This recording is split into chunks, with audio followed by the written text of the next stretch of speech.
small dog psychology is the exact same thing as large dog psychology. It's just dog psychology, and what we're talking about is the interaction between dog and man. That's what we're talking about. We're not talking about mental disorders like you would have in a human. You know, human beings have all these emotional problems, and the dog really doesn't have that. We're an emotional being. The dog is not. So it's very clear that a lot of people think that, like small dogs, it doesn't matter if the dog's trained because it can't kill anybody. So a lot of these dogs, you just see them on the street, they're just a mess. They're barking, they're, lunging at people. They're a mess, and it's because the owner thinks that, it doesn't matter, and it does. And the reason why it does matter is because that dog is stressed out, and that dog hasn't been told that, look, I'm the owner, I'm the leader, and you don't need to function this way.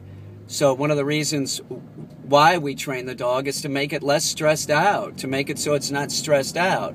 So walking the dog is a very good way to train the dog, to follow your lead and make it clear that the human is in charge. You keep the dog at heel. That's why, seeing pet food companies talking about litter box training dogs and other dog trainers saying that, we'll do this. It's all about making money. It's not about what's going to be best for your dog. Your dog needs to learn how to heel and act properly in a human world. Just using a litter box and saying, well, look, I don't have to walk the dog. You're going to be miserable with the dog shitting in your house, seriously, and the dog's going to be miserable, and it's going to be a freak. So you need to take the dog out. If you're going to get a dog, it needs to walk 3 or 4 times a day. You need to take it outside. If you don't want to do that, consider a cat.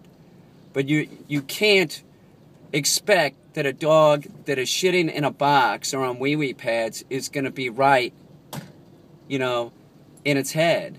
It's not. It's going to be a fucking mess. Do you understand what I'm saying? Dogs don't commit suicide. They just respond shitty. You don't want the dog responding shitty because that's the sign of a stressed out dog. So that's why we use training. That's why you take the dog out daily and you teach the dog to walk at heel.